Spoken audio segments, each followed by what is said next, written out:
आज हम लोग सीखेंगे प्रेजेंट इंडेफिनिट टेंस के अफर्मेटिव सेंटेंस का ट्रांसलेशन करना, कि ऐसे वाक्यों का ट्रांसलेशन किस प्रकार से करते हैं। आप लोग को पिछले वाले वीडियो में बताया गया था कि हम लोग डेली एक एक चैप्टर स्टेप बाय स्टेप सीखेंगे। हर एक टॉपिक पर एक वीडियो बनाया जाएगा। तो अगर आप हमारे चैनल पर नए हैं तो हमारे चैनल को सब्सक्राइब कर लीजिए तथा नोटिफिकेशन बेल को ऑन करके ऑल पर सेट कर लीजिएगा, ताकि हमारा एक भी वीडियो आपसे मिस ना हो। चलिए गाइस, जाते हैं अपने टॉपिक पर। तो प्रेजेंट इंडेफिनिट टेंस का अफर्मेटिव सेंटेंस। अफर्मेटिव सेंटेंस क्या है? अफर्मेटिव सेंटेंस का मतलब होता है साधारण वाक्य। ऐसा वाक्य जिसमें ना ही कोई प्रश्नवाचक शब्द आया हो और ना ही कोई नकारात्मक शब्द आया हो। वाक्य बिल्कुल ही साधारण हो। बात करें इसके पहचान की, तो इसमें वाक्य में क्रिया के अंत में, क्रिया क्या है?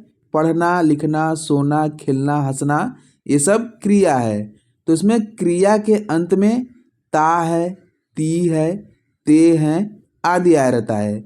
जैसे पढ़ता है, खेलता है, हंसता है, सोता है आदि। इसमें किस प्रकार के वाक्य आते हैं? जैसे प्रिया हंसती है, इसमें हंसना क्या है? क्रिया है। इसी प्रकार है तुम खेलते हो, तो यहाँ पे खेलना क्रिया है। मोहन विद्यालय जाता है, तो यहाँ पर जाना क्रिया है, क्योंकि जाने का कार्य हो रहा है। वे क्रिकेट खेलते हैं, तो इसमें हमारा क्रिया क्या है? खेलना, क्योंकि खेलने का कार्य हो रहा है। इसके ट्रांसलेशन को सीखने से पहले इसके कुछ नियम हैं। सबसे पहले हम उन्हें समझ लेते हैं। यदि आपका सब्जेक्ट यानी कि कर्ता ही, सी, इट या कोई नाम हो, यानी कि एक वचन कर्ता हो, तो ऐसे वाक्यों का ट्रांसलेशन करते समय वर्ब के फर्स्ट फॉर्म में यस या यस जोड़ देते हैं। चलिए थोड़ा सा इस टॉपिक पर भी बात कर लेते हैं। कब वर्ब में यस जोड़ते हैं और कब यस जोड़ते हैं? जब वर्ब के लास्ट में S H, S S, C H, O या एक्स आया हो, तो उस समय हम लोग वर्ब के लास्ट में ईएस जोड़ते हैं। बाकी सभी के साथ एस जोड़ते हैं। उम्मीद करता हूँ आप लोग को समझ में आ गया होगा। चलिए इसके ट्रांसलेशन के नियम को समझ लेते हैं। ऐसे वाक्यों का ट्रांसलेशन करते समय सबसे पहले सब्जेक्ट लिखते हैं, फिर वर्ब के फर्स्ट फॉर्म में यस या यस वर्ब के अनुसार जोड़ देते हैं, फिर ऑब्जेक्ट लिखते हैं। जैसे वह किताब पढ़ता है, तो यहाँ पे हमारा सब्जेक्ट क्या है? वह, यानी कि ही, तो सबसे पहले ही लिखेंगे। उसके बाद वर्ब के फर्स्ट फॉर्म में यस या यस जोड़ना है, तो यहाँ पे हमारा वर्ब क्या है? पढ़ना, यानी कि रीड, और रीड के लास्ट में डी आया है, तो इसमें हम लोग एस जोड़ेंगे। उसके बाद क्या लिखना है? ऑब्जेक्ट, तो इसमें हमारा ऑब्जेक्ट क्या है? किताब, क्योंकि किताब पढ़ा जा रहा है, तो लिख देंगे बुक।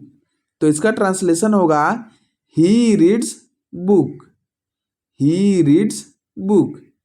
इसी प्रकार से मोहन विद्यालय जाता है, तो यहाँ पे हमारा सब्जेक्ट क्या है? मोहन, तो सबसे पहले मोहन लिखेंगे। फिर उसके बाद वर्ब के फर्स्ट फॉर्म में यस या यस जोड़ना है, तो इसमें हमारा वर्ब क्या है?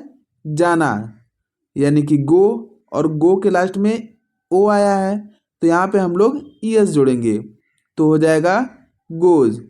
फिर उसके बाद ऑब्जेक्ट लिखना है, तो कहाँ जाने का कार्य हो रहा है? विद्यालय, तो यहाँ पे हमारा ऑब्जेक्ट विद्यालय हो जाएगा।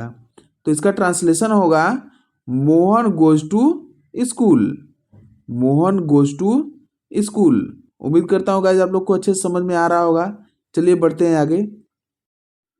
इसी प्रकार से जब वाक्य का कर्ता आई, वी, यू, दे या कोई बहुवचन कर्ता हो, यानी दो या दो से अधिक व्यक्तियों का बात हो रहा हो, तो ऐसे वाक्यों का ट्रांसलेशन करते समय वर्ब में हम लोग यस या यस नहीं जोड़ते हैं। वर्ब के फर्स्ट फॉर्म को ज्यों का त्यों लिख देते हैं।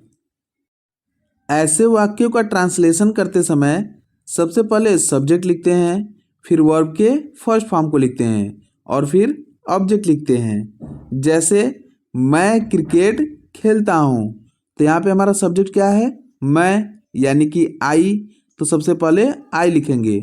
उसके बाद वर्ब के फर्स्ट फॉर्म को लिखना है, तो इसमें हमारा वर्ब क्या है? खेलना, यानी कि प्ले, तो प्ले लिख देंगे।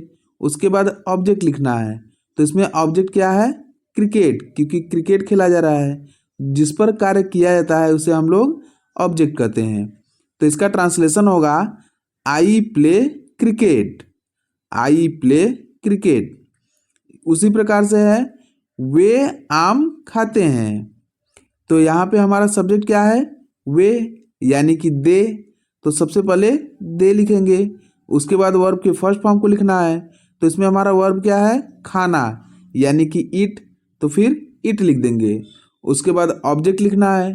तो इसमें हमारा ऑब्जेक्ट है आम, क्योंकि आम खाया जा रहा है। तो लिख देंगे मैंगो। तो इसका ट्रांसलेशन होगा दे ईट मैंगो।